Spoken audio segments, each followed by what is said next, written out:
یا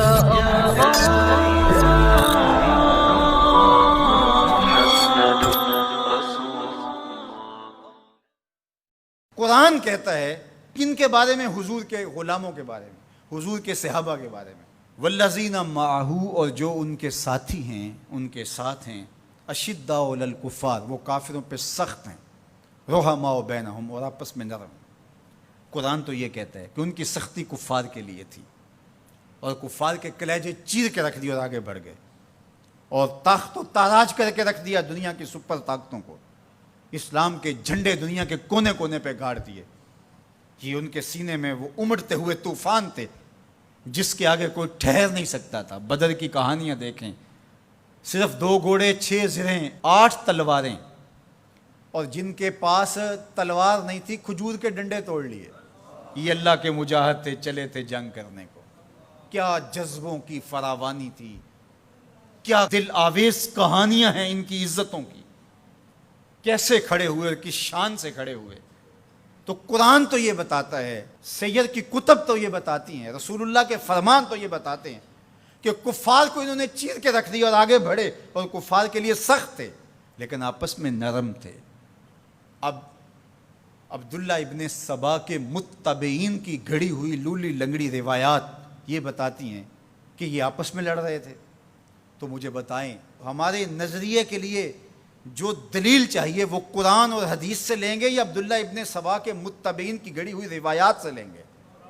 تو قرآن تو یہ بتاتا ہے رحماء بینہم، یہ آپس میں نرم دل تھے۔ باقی ایک باشعور معاشرے کے اندر اختلاف رائے ہو جانا وہ ایک الگ بات ہے، وہ میرا آپ سے ہو سکتا ہے، آپ کا میرے سے ہو سکتا ہے۔ آپ جتنی دور سے چل کے آئے ہیں، محبتوں کے ساتھ آئے ہیں، ایک محبت لے کر آئے ہیں، لیکن میری کسی بات سے آپ کو اختلاف ہو جائے تو اس کا یہ مطلب تو نہیں کہ میں آپ کو اپنے مخالفین کی فہرست میں شامل کر دوں۔ تو یہ تو کوئی بات نہیں ہے۔ اہل رائے کے درمیان رائے کا اختلاف، باشعور لوگوں کے درمیان کسی چیز کا اختلاف، یہ امر آخر ہے۔ اختلاف آخر اور چیز ہے، مخالفت اور چیز ہے، رائے کا اختلاف اور چیز ہے، حسد بغض کینہ اور چیز ہے۔ تو قرآن نے جو بتایا ہے رحماء بینہم، یہ آپس میں نرم دل تھے، آپس میں بھی ان کی محبت تھی، اور اہل بیت کے ساتھ ان کا جو ربط و رشتہ تھا وہ عقیدت کا تھا، گہرا تھا، مضبوط تھا۔ یہ آپس میں ہر وقت جو تاریخی کہانیاں بتاتی ہیں کہ دستوں گریباں رہتے تھے، ایسا قطعاً نہیں ہے، بلکہ ان کی پیار کی کہانیاں ہیں۔ مسجد سے باہر نکلتے ہیں جناب ابو بکر رضی اللہ تعالیٰ عنہ اور مولا کائنات سیدنا علی المرتضیٰ رضی اللہ تعالیٰ عنہ، آگے امام حسن کھیل رہے ہیں، بچے تھے، تو حضرت ابو بکر اٹھا کے کندھوں پہ بٹھا لیتے ہیں، اللہ اکبر، کندھوں پہ بٹھا لیتے ہیں، اور حضرت علی سے مخاطب وہ کہتے ہیں یہ تیرے جیسا تو نہیں، یہ تو حضور جیسا ہے، اس کی شکل تو حضور سے ملتی ہے۔ تو مولا علی آگے سے مسکرا رہے ہیں، کہتے ہیں یہ شبیہ رسول ہے، علی یہ تیری شبیہ نہیں، یہ رسول اللہ کی شبیہ ہے۔ تو یہ محبت کی کہانیاں نہیں تو اور کیا ہیں؟ یہ الفت کا جہاں آباد نہیں ہے تو اور کیا ہے؟ ان کے دلوں کے اندر جو ایک دوسرے کے لیے محبتیں۔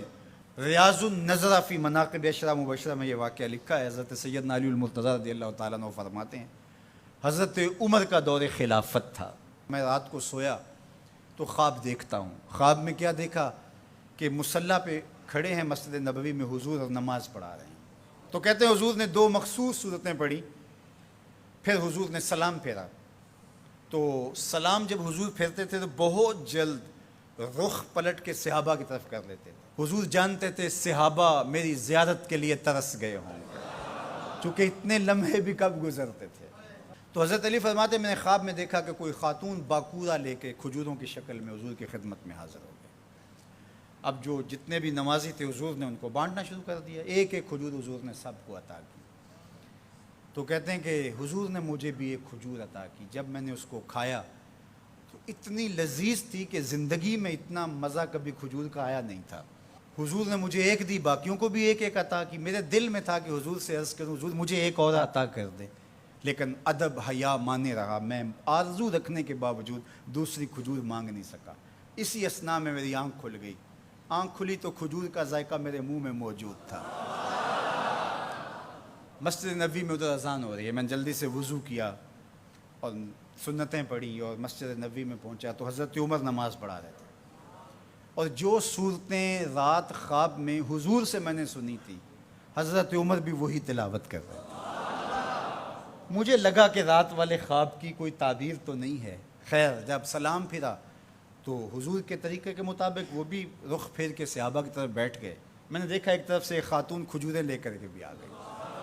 اب مجھے پکا ہو گیا کہ خواب کی تعبیر ہی ملے۔ خیر، حضرت عمر بانٹنے لگے تو مجھے بھی کھجور دی، میں نے وہ کھائی تو واقعی وہ بہت لذیذ تھی۔ حضور سے تو مانگ نہیں سکا تھا، ادب حیا مانے رہا تھا، لیکن جناب عمر سے تو دوستانہ تھا۔ ان سے میں نے بے تکلف کہہ دیا، عمر ایک کھجور سے کام نہیں چلے گا، مجھے ایک اور دو۔ تو جناب عمر نے میری جانب معنی خیز نظروں سے دیکھا اور پھر مسکرا کے بولے، حضور نے دی تھی کہ میں بھی دوں؟ ان کی تو آپس میں دوستیوں کا تعلق تھا، ان کی تو محبتوں کے رشتے تھے، اور ہم ان کو آپس میں کھڑا کیا ہوا ہے۔ تو قرآن کہتا ہے روحا ماؤ بینہم۔ آپ کے عقیدے کی بنیاد کیا ہونی چاہیے صحابہ اور اہل بیت کے بارے میں؟ قرآن کس نص سے؟ روحا ماؤ بینہم۔ روایت کوئی کتنی بھی بڑی کتاب میں کیوں نہ لکھی ہو، اس میں سکم ہو سکتا ہے، راوی جھوٹ بول سکتا ہے، لیکن قرآن کی تو قطعی بات ہے نا۔ اس لیے قرآن کہتا ہے روحا ماؤ بینہم۔ یہ تو آپس میں پیار کرنے والے تھے، یہ تو آپس میں محبت کرنے والے تھے، ان کا تو الفتوں کا رشتہ تھا، ایک دوسرے کے وزیر اور مشیر رہے ہیں، ایک دوسرے کے کاموں میں ان کی معاونت کرتے رہے ہیں۔ یہ تو محبت کے ربط اور رشتے رکھتے تھے، اور ایک دوسرے سے پیار کا رشتہ بڑا گوڑا تھا۔ اللہ ہمیں صحابہ اور اہل بیت کی چوکھٹ کا غلام